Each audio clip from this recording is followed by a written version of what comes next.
Hello everyone, ನಮಸ್ಕಾರ. Welcome back to one more vlog. ತಾವೆಲ್ಲ ಚೆನ್ನಾಗಿದ್ದೀರಾ ಅಂತ ಅಂದ್ಕೊಂಡು ಈ ವ್ಲಾಗ್ನ ಶುರು ಮಾಡ್ತಾ ಇದ್ದೀನಿ. ಇದು ಕ್ಲೌಡ್ ಕಿಚನ್ ವ್ಲಾಗ್ ಆಗಿರುತ್ತೆ. ಇವತ್ತಿನ ನಮ್ಮ ಕ್ಲೌಡ್ ಕಿಚನ್ ಬಿಸ್ನೆಸ್ ಹೇಗಾಯಿತು, ಹೇಗೆ ನಾವು ಮ್ಯಾನೇಜ್ಮೆಂಟ್ ಮಾಡಿದ್ವಿ, ಫುಡ್ ಪ್ರಿಪ್ರೇಷನ್ ಆಗಿರ್ಬೋದು, ಪ್ಯಾಕಿಂಗ್ ಆಗಿರ್ಬೋದು, ಡೆಲಿವರಿ ಆಗಿರ್ಬೋದು, ಹೇಗೆ ಮಾಡಿದ್ವಿ ಅದನ್ನೆಲ್ಲ ತೋರಿಸುತ್ತಾ ಕೆಲವಷ್ಟು ಮನದಾಳದ ಮಾತುಗಳನ್ನು ನಿಮ್ಮ ಜೊತೆ ಶೇರ್ ಮಾಡ್ಕೊತೀನಿ. ಈಗ ನಮ್ಮ ಯಜಮಾನ್ರು ಪಾರ್ಕಿಂದ ಯೋಗ ಎಕ್ಸಸೈಸ್ ಮಾಡಿಬಿಟ್ಟು ಮನೆಗೆ ಬರ್ತಾ ಇದ್ದಾರೆ ಫ್ರೆಂಡ್ಸ್. ಇವರು ಬೆಳಗ್ಗೆ 4:15ಗೆ ಎದ್ಬಿಟ್ಟು ಪಾರ್ಕ್ಗೆ ಹೋಗಿದ್ದು. ಇವಾಗ ಬೆಳಿಗ್ಗೆ 6:15 ಆಗ್ತಾ ಇದೆ. ಸೊ ಇವ್ರಿಗೋಸ್ಕರ ನಾನು ವೆಯ್ಟ್ ಮಾಡ್ತಾ ಭಾಳಷ್ಟು ಟೈಮು ಬಾಲ್ಕನಿಯಲ್ಲಿ ಸ್ಪೆಂಡ್ ಮಾಡಿದೆ. ಇವ್ರು ಬಂದಿದ್ದೆ ತಡ ಕಿಚನ್ ಒಳಗಡೆ ಬಂದುಬಿಟ್ಟು ಒಂದು ಕಡೆ ಟೀ ಇಟ್ಟಿದ್ದೀನಿ, ಇನ್ನೊಂದು ಕಡೆ ಸಾಂಬಾರಿಗೆ ಬೇಳೆ ಬೇಯಿಸೋದಕ್ಕೆ ಇಡ್ತಾ ಇದ್ದೀನಿ. ನಮ್ಮ ಯಜಮಾನ್ರು ತರಕಾರಿ ಕಟ್ ಮಾಡಿ ಕೊಟ್ಟರೆ ನಾನು ಸಾಂಬಾರನ್ನ ಪ್ರಿಪೇರ್ ಮಾಡೋದು ಫ್ರೆಂಡ್ಸ್. ಇಲ್ಲ ಅಂದರೆ ನಾನಾಗಿ ಕೂತ್ಕೊಂಡು ತರಕಾರಿನ ಕಟ್ ಮಾಡಲ್ಲ. ಸೊ ಅದಕ್ಕೋಸ್ಕರನೇ ಅವ್ರಿಗೋಸ್ಕರ ವೆಯ್ಟ್ ಮಾಡ್ತಾ ಇದ್ದೆ.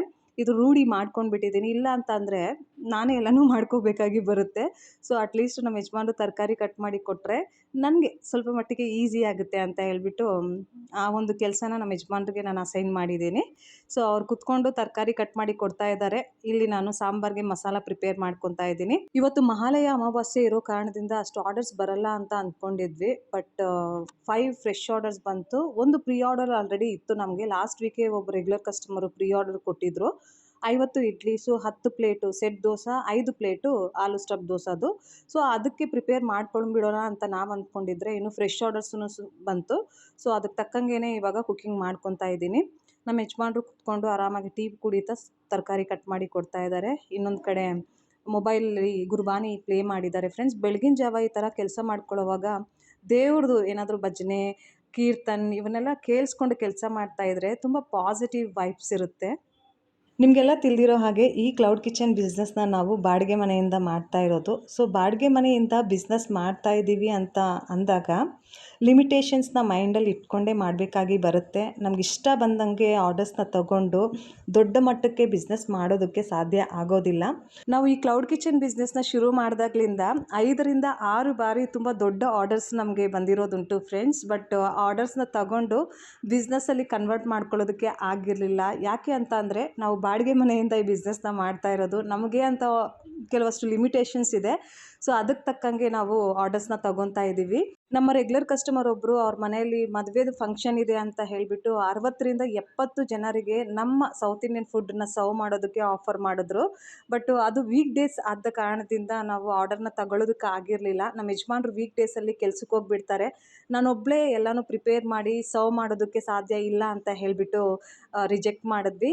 ಇನ್ನೊಂದು ಕಸ್ಟಮರ್ ಬಂದುಬಿಟ್ಟು ಸ್ಕೂಲಲ್ಲಿ ಪ್ರಿನ್ಸಿಪಲ್ ಆಗಿ ಕೆಲಸ ಮಾಡ್ತಾ ಇದ್ದಾರೆ. ಅವ್ರ ಸ್ಕೂಲಲ್ಲಿ ಫಂಕ್ಷನ್ ಇರೋ ಕಾರಣದಿಂದ ಒಟ್ಟಾಗಿ 50 ಜನಕ್ಕೆ ನಮ್ಮ ಫುಡ್ಡನ್ನು ಸರ್ವ್ ಮಾಡೋದಕ್ಕೆ ಕೇಳಿದ್ರು. ಬಟ್ ನಾವು ಆ ಒಂದು ಆರ್ಡರ್ನ ಸಹ ತಗೊಳ್ಳೋದಕ್ಕೆ ಆಗಿಲ್ಲ. ನಮ್ಮ ಯಜಮಾನ್ರಿಗೆ ಶೆಡ್ಯೂಲ್ ಟೈಟ್ ಆಗಿತ್ತು, ಡೆಲ್ಲಿಗೆ ಹೋಗಬೇಕಾಗಿದ್ದ ಕಾರಣದಿಂದ ನಾನೊಬ್ಬಳೇ ಮಾಡೋದಕ್ಕೆ ಸಾಧ್ಯ ಇಲ್ಲ ಅಂತ ಹೇಳ್ಬಿಟ್ಟು ರಿಜೆಕ್ಟ್ ಮಾಡಿದ್ವಿ. ಇದಲ್ದಿರ ಇನ್ನೂ ತುಂಬ ದೊಡ್ಡ ಆರ್ಡರ್ ಬಂದಿತ್ತು ಫ್ರೆಂಡ್ಸ್. ನಮ್ಮ ಮನೆ ಹತ್ರ ಒಂದು ಸೊಸೈಟಿ ಇದೆ. ಆ ಒಂದು ಸೊಸೈಟಿಯಲ್ಲಿ ಲಾಸ್ಟ್ ಇಯರು ಈ ನವರಾತ್ರಿ ಟೈಮ್ ಪೀರಿಯಡಲ್ಲಿನೇ ದಾಂಡಿಯಾ ನೈಟ್ ಅಂತ ಒಂದು ಫಂಕ್ಷನ್ನ ಮಾಡಿದರು. ಸೊ ಆ ಒಂದು ಫಂಕ್ಷನಲ್ಲಿ ನಮಗೆ ಆರ್ಡರ್ನ ಕೊಟ್ಟಿದ್ರು ಫ್ರೆಂಡ್ಸ್. ಎಷ್ಟು ಜನ ಬರ್ತಾರೋ ಅವ್ರಿಗೆಲ್ಲನೂ ನೀವು ಸ್ಟಾಲ್ ಹಾಕ್ಕೊಂಡು ನಿಮ್ಮ ಫುಡ್ಡನ್ನು ಇಡ್ಲಿ ದೋಸೆ ಮಾಡಿ ಕೊಡಬೇಕಾಗಿ ಬರುತ್ತೆ, ಬಿಸಿ ಬಿಸಿಯಾಗಿ ಸರ್ವ್ ಮಾಡಬೇಕಾಗಿ ಬರುತ್ತೆ ಅಂತ ಹೇಳಿದ್ರು. ಸೊ ಆ ಒಂದು ಆರ್ಡರ್ನೂ ಸಹ ನಾವು ಲಾಸ್ಟ್ ಇಯರ್ ರಿಜೆಕ್ಟ್ ಮಾಡಿದ್ವಿ. ಇವತ್ತು ಕಿಟ್ಟಿ ಪಾರ್ಟಿಗೆ ಒಂದು ಆರ್ಡರ್ ಬಂದಿದೆಯಲ್ಲ, ಅದೇ ಥರನೇ ಇನ್ನು ಚಿಕ್ಕ ಪುಟ್ಟ ಆರ್ಡರ್ಸ್ನ ನಾವು ಸರ್ವ್ ಮಾಡಿದ್ದೀವಿ ಫ್ರೆಂಡ್ಸ್. ವೀಕ್ ಡೇಸಲ್ಲಿ ನಮ್ಮ ಯಜಮಾನ್ರು ಮನೇಲಿರೋವಾಗ ನಾವು ಮಾಡಿ ಸರ್ವ್ ಮಾಡಿದ್ದೀವಿ. 2,000ದಿಂದ 2,500 ರೂಪಾಯಿವರೆಗೂ ನಾವು ಒಂದೇ ದಿನದಲ್ಲಿ ಬಿಸ್ನೆಸ್ನ ಮಾಡಿದ್ದೀವಿ. ನಮ್ಮ ರೆಗ್ಯುಲರ್ ಕಸ್ಟಮರ್ಸಿಂದನೇ ಈ ಎಲ್ಲ ಆರ್ಡರ್ಸು ನಮಗೆ ಬಂದಿರೋದು. ಒಂಥರ ಖುಷಿ ಆಗುತ್ತೆ. ಚಿಕ್ಕದಾಗಿ ಫುಡ್ಡನ್ನು ಆರ್ಡರ್ ಮಾಡಿಬಿಟ್ಟು ದೊಡ್ಡ ಮಟ್ಟಕ್ಕೆ ಆರ್ಡರ್ ಮಾಡೋದಕ್ಕೆ ಅಟ್ಲೀಸ್ಟ್ ನಮ್ಮನ್ನು ಕನ್ಸಿಡರ್ ಮಾಡಿದ್ರಲ್ಲ ಅನ್ನೋ ಒಂದು ತೃಪ್ತಿ ನಮಗೆ ಇದೆ ಫ್ರೆಂಡ್ಸ್. ಹೆಚ್ಚು ದುಡ್ಡನ್ನು ಸಂಪಾದನೆ ಮಾಡಬೇಕು ಅನ್ನೋ ಆಸೆ ನಮಗೂ ಸಹ ಇದೆ. ಅದಕ್ಕೆ ತಕ್ಕಂಗೆ ಆರ್ಡರ್ಸೂ ಸಹ ನಮಗೆ ಬರ್ತಾ ಇದೆ. ಬಟ್ ಸಿಚುಯೇಷನ್ ತಕ್ಕಂಗೆ ನಾವು ಡಿಸಿಷನ್ಸ್ನ ತಗೋಬೇಕಾಗಿ ಬರುತ್ತೆ. ನಮಗೆ ದುಡ್ಡು ಬೇಕು ಅಂತ ಹೇಳಿಬಿಟ್ಟು ನಮ್ಗೆ ಇಷ್ಟ ಬಂದಂಗೆ ಆಡೋದಕ್ಕೆ ಸಾಧ್ಯ ಆಗೋದಿಲ್ಲ. ನಮಗಿರೋ ಸಿಚುಯೇಷನ್ನ ಅರ್ಥ ಮಾಡಿಕೊಂಡು, ಲಿಮಿಟೇಷನ್ಸ್ನ ಅರ್ಥ ಮಾಡಿಕೊಂಡು ಡಿಸಿಷನ್ಸ್ನ ತಗೋಬೇಕಾಗಿ ಬರುತ್ತೆ. ನಾವು ಈ ಮನೆಗೆ ಶಿಫ್ಟ್ ಆಗುವಾಗ ಓನರ್ ಹತ್ರ ಯಾವ ರೀತಿಯ ಮಾತುಕತೆನ ನಡೆಸಿದ್ವೋ ಅದೇ ರೀತಿಯೇ ನಾವು ಜೀವನವನ್ನು ನಡೆಸ್ಕೊಂಡು ಹೋಗ್ತಾ ಇದ್ದೀವಿ ಫ್ರೆಂಡ್ಸ್. ನಮಗೆ ದುಡ್ಡು ಬೇಕು ಅಂತ ಹೇಳಿಬಿಟ್ಟು ಬೇರೆಯವ್ರಿಗೆ ಮೋಸ ಮಾಡಿದ್ರೆ, ಬೇರೆಯವ್ರಿಗೆ ಸುಳ್ಳು ಹೇಳ್ಬಿಟ್ಟು ನಾವು ದುಡ್ಡು ಸಂಪಾದನೆ ಮಾಡಿದ್ರೆ ಅದು ತಪ್ಪಾಗುತ್ತೆ ಅನ್ನೋ ಒಂದು ಭಯ ನಮ್ಮಲ್ಲಿ ಇದೆ. ಸೊ ಆದ್ದರಿಂದನೇ ನಾವು ನಮ್ಮ ಸಿಚುಯೇಷನ್ ಅರ್ಥ ಮಾಡಿಕೊಂಡು ಬಿಸ್ನೆಸ್ನ ಮಾಡ್ತಾ ಇದ್ದೀವಿ. ಈ ಒಂದು ಬಿಸ್ನೆಸ್ಸಿಂದ ಎಷ್ಟು ಮಟ್ಟಿಗೆ ನಾವು ದುಡ್ಡನ್ನು ಇಲ್ಲಿವರೆಗೂ ಸಂಪಾದನೆ ಮಾಡಿದ್ದೀವೋ ಅಷ್ಟು ಮಟ್ಟಿಗೆ ನಮಗೆ ಸ್ಯಾಟಿಸ್ಫ್ಯಾಕ್ಷನು ಸಹ ಇದೆ ಫ್ರೆಂಡ್ಸ್. ಸ್ಯಾಟಿಸ್ಫ್ಯಾಕ್ಷನ್ ಇಲ್ದಿರ ಜೀವನನ ನಡೆಸಿದ್ರೆ ಅದು ವ್ಯರ್ಥ ಅಂತ ನನಗನ್ಸುತ್ತೆ. ಬೇರೆಯವ್ರ ಜೊತೆ ನಾವು ಕಂಪ್ಯಾರಿಸನ್ ಮಾಡಿಕೊಂಡು ಅವ್ರ ಥರನೇ ನಾವು ಇರಬೇಕು, ಅವ್ರ ಥರನೇ ನಾವೇನಾದರೂ ಖರೀದಿ ಮಾಡಬೇಕು ಅಂತ ಕಾಂಪಿಟ್ ಮಾಡಿದಾಗ ಆ ಸ್ಯಾಟಿಸ್ಫ್ಯಾಕ್ಷನ್ ಅನ್ನೋದು ನಮ್ಮಲ್ಲಿ ಇರುವುದಿಲ್ಲ. ಸೊ ನಮ್ಮ ಜೀವನಕ್ಕೇ ನಾವು ಕಾಂಪೀಟ್ ಮಾಡಿಕೊಂಡು ನಿನ್ನೆ ನಾವು ಹೇಗಿದ್ವಿ, ಇವತ್ತು ನಾವು ಹೇಗಿದ್ದೀವಿ, ನಾಳೆ ಹೇಗಿರಬಹುದು, ನಾಳೆ ನಮ್ಮ ಜೀವನ ಇನ್ನೂ ಬೆಟರ್ ಆಗಿ ಇರಬೇಕು ಅಂತ ಅಂದರೆ ಇನ್ನೂ ಹೆಚ್ಚಾಗಿ ನಾವು ಕಷ್ಟಪಡಬೇಕಾಗಿ ಬರುತ್ತೆ. ನಮ್ಮ ಜೀವನಕ್ಕೆ ನಾವು ಕಂಪ್ಯಾರಿಸನ್ ಮಾಡಿಕೊಂಡು ಕಷ್ಟಪಟ್ಟಾಗ ತುಂಬ ಈಸಿಯಾಗಿ ನಾವು ಸಕ್ಸಸ್ಸನ್ನು ಪಡಿಬೋದು. ಅದೇ ಬೇರೆಯವ್ರ ಜೀವನಕ್ಕೆ ನಾವು ಕಂಪ್ಯಾರಿಸನ್ ಮಾಡಿಬಿಟ್ಟು ಕಷ್ಟಪಟ್ಟಾಗ ಯಾವಾಗಲೂ ಆ ಸ್ಯಾಟಿಸ್ಫ್ಯಾಕ್ಷನ್ ಅನ್ನೋದು ನಮಗೆ ಸಿಗೋದೇ ಇಲ್ಲ. ಯಾಕಂದರೆ ನಮ್ಮ ಜೀವನವನ್ನು ಅಚ್ಚುಕಟ್ಟಾಗಿ ತೃಪ್ತಿಯಿಂದ ನಡೆಸಲು ನಮಗೆ ಏನು ಬೇಕು ಅದ್ರ ಕಡೆ ಗಮನ ಕೊಡ್ದಿರ ಬೇರೆಯವ್ರ ಜೀವನದಲ್ಲಿ ಅವರು ಹೇಗಿದ್ದಾರೆ, ಏನು ತಗೊತಾ ಇದ್ದಾರೆ, ಅವರು ಹೇಗೆ ಜೀವನವನ್ನು ಮಾಡ್ತಿದ್ದಾರೆ ಅದ್ರ ಕಡೆ ತುಂಬ ಗಮನವನ್ನು ಕೊಟ್ಟಾಗ ನಾವು ಏನೇ ಮಾಡಿದ್ರು ಎಷ್ಟೇ ಕಷ್ಟಪಟ್ಟರು ಸ್ಯಾಟಿಸ್ಫ್ಯಾಕ್ಷನ್ ಅಂತೂ ಸಿಗೋದೇ ಇಲ್ಲ ಫ್ರೆಂಡ್ಸ್. ಒಂದು ತೃಪ್ತಿಯಾದ ಜೀವನ ನಡೆಸಲು ಸಾಧ್ಯವೇ ಆಗೋದಿಲ್ಲ. ನಮ್ಮ ಲೈಫ್ದು ಗ್ರಾಫ್ನ ನಾವು ಅನಲೈಸ್ ಮಾಡ್ದಿರಾ ನಾವು ಮೊದಲು ಹೇಗಿದ್ವಿ, ಇಲ್ಲಿವರೆಗೂ ಬರೋದಕ್ಕೆ ಎಷ್ಟು ಕಷ್ಟಪಟ್ವಿ, ಇನ್ನು ಮುಂದೆ ಇನ್ನೂ ಒಂದು ಒಳ್ಳೆ ಸ್ಟೇಜ್ಗೆ ಹೋಗೋದಕ್ಕೆ ಇನ್ನೂ ಏನು ಮಾಡಬೇಕು ಅದನ್ನು ನಾವು ಅರ್ಥಬಿಟ್ಟು ಕಷ್ಟಪಡಬೇಕು ಹೊರತು ಬೇರೆಯವ್ರ ಜೀವನಕ್ಕೆ ನಮ್ಮ ಜೀವನವನ್ನು ಹೋಲಿಸ್ಕೊಂಡು ಕಷ್ಟಪಟ್ಟರೆ ಸ್ಯಾಟಿಸ್ಫ್ಯಾಕ್ಷನ್ ಕಡಿಮೆ ಇರುತ್ತೆ, ಹೊಟ್ಟೆ ಉರಿ ಜಾಸ್ತಿ ಇರುತ್ತೆ. ಹೊಟ್ಟೆ ಉರಿ ಜಾಸ್ತಿ ಇದ್ದಾಗ ನಮ್ಮ ಹತ್ರ ಎಷ್ಟೇ ಇದ್ರೂ ಎಷ್ಟೇ ದೇವ್ರು ನಮ್ಗೆ ಕೊಟ್ಟರು ಅದನ್ನು ತೃಪ್ತಿಯಿಂದ ಎಂಜಾಯ್ ಮಾಡೋದಕ್ಕೆ ನಮಗೆ ಮನಸ್ಸೇ ಬರಲ್ಲ. ಇನ್ನೂ ಬೇರೆಯವ್ರ ಥರನೇ ನಾವು ಮಾಡಬೇಕು ಅನ್ನೋ ಒಂದು ದುರಾಸೆ ಬರುತ್ತೆ. ನಮ್ಮ ಲೈಫಲ್ಲಿ ಒಂದೇ ಒಂದು ಮೋಟೋನ ಇಟ್ಕೊಂಡು ನಾವು ಜೀವನನ ನಡೆಸ್ತಿದ್ದೀವಿ ಫ್ರೆಂಡ್ಸ್. ನಮ್ಮನ್ನು ನಂಬ್ಕೊಂಡು ಬಂದಿರೋ ಮಕ್ಕಳಿಗೆ ನಾವು ಮೋಸ ಮಾಡಬಾರ್ದು. ನಮ್ಮ ಕೈಯಲ್ಲಿ ಆದಷ್ಟು ಬೆಟರ್ ಲೈಫ್ ಅವ್ರಿಗೆ ಕೊಡಬೇಕು. ನಾವು ಮಕ್ಕಳಾಗಿರುವಾಗ ಯಾವ ರೀತಿ ಕಷ್ಟಪಟ್ವೋ ಆ ರೀತಿ ನಮ್ಮ ಮಕ್ಕಳು ಕಷ್ಟಪಡಬಾರ್ದು. ಎಜುಕೇಷನಲ್ಲಿ ಕಾಂಪ್ರಮೈಸ್ ಮಾಡಬಾರ್ದು. ಒಂದು ಒಳ್ಳೆ ವಾತಾವರಣದಲ್ಲಿ ಒಳ್ಳೆ ಮನೆಯಲ್ಲಿ ಅವ್ರನ್ನ ಬೆಳೆಸಬೇಕು. ಕಾಲಕ್ಕೆ ತಕ್ಕಂಗೆ ಮಕ್ಕಳಿಗೆ ಯಾವಾಗ ಏನು ಕೊಡಬೇಕು ಅದನ್ನು ಕೊಡಿಸ್ತಾ ಅವ್ರ ಫ್ಯೂಚರ್ ಸೆಕ್ಯೂರ್ ಆಗಿರೋದಕ್ಕೆ ಎಲ್ಲಿ ಎಷ್ಟು ಇನ್ವೆಸ್ಟ್ಮೆಂಟ್ ಮಾಡಿದ್ರೆ ಸೆಕ್ಯೂರ್ ಆಗಿರುತ್ತೆ ಅದ್ರ ಕಡೆಯೂ ಸಹ ಗಮನ ಕೊಡ್ತಾ ಸಿಂಪಲ್ಲಾಗಿ ನಮ್ಮ ಜೀವನವನ್ನು ಇಲ್ಲಿವರೆಗೂ ನಡೆಸ್ಕೊತಾ ಬಂದಿದ್ದೀವಿ ಫ್ರೆಂಡ್ಸ್. ನಾವು ನಮ್ಮ ನಿನ್ನೆಗಳ ಜೊತೆ ಕಾಂಪೀಟ್ ಮಾಡ್ತಾ ಇದ್ದೀವಿ, ಬೇರೆಯವ್ರ ಜೊತೆ ಕಾಂಪಿಟೇಷನ್ ಮಾಡ್ತಾ ಇಲ್ಲ.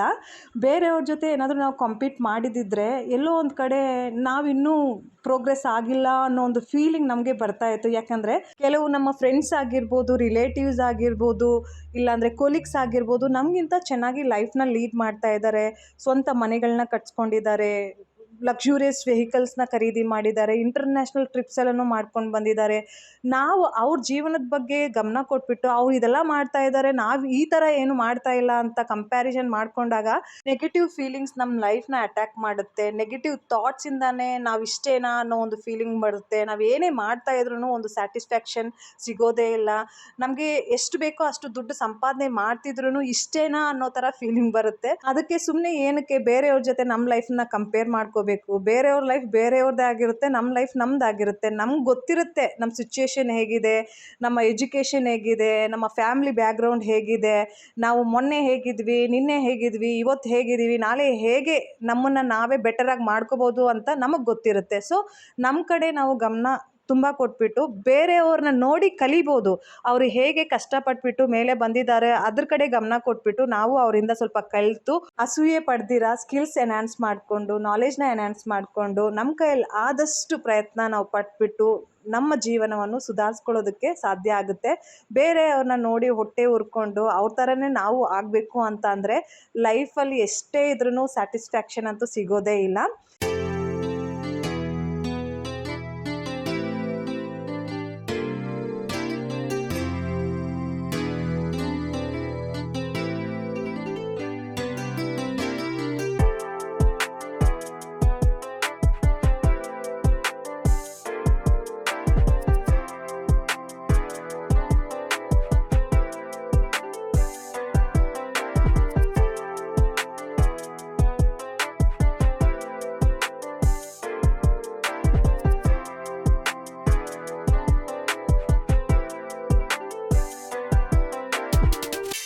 ನಮ್ಮನ್ನು ಇಷ್ಟಪಟ್ಬಿಟ್ಟು ನಮ್ಮ ಚಾನಲ್ನ ಸಬ್ಸ್ಕ್ರೈಬ್ ಮಾಡಿಕೊಂಡು ನಮ್ಮ ವ್ಲಾಗ್ಸ್ಗೋಸ್ಕರ ವೆಯ್ಟ್ ಮಾಡಿ ನಾವು ವ್ಲಾಗ್ ಶೇರ್ ಮಾಡಿದ ತಕ್ಷಣವೇ ನೋಡೋವ್ರಿಗೆ ನಾವು ಮೋಸ ಮಾಡಬಾರ್ದು.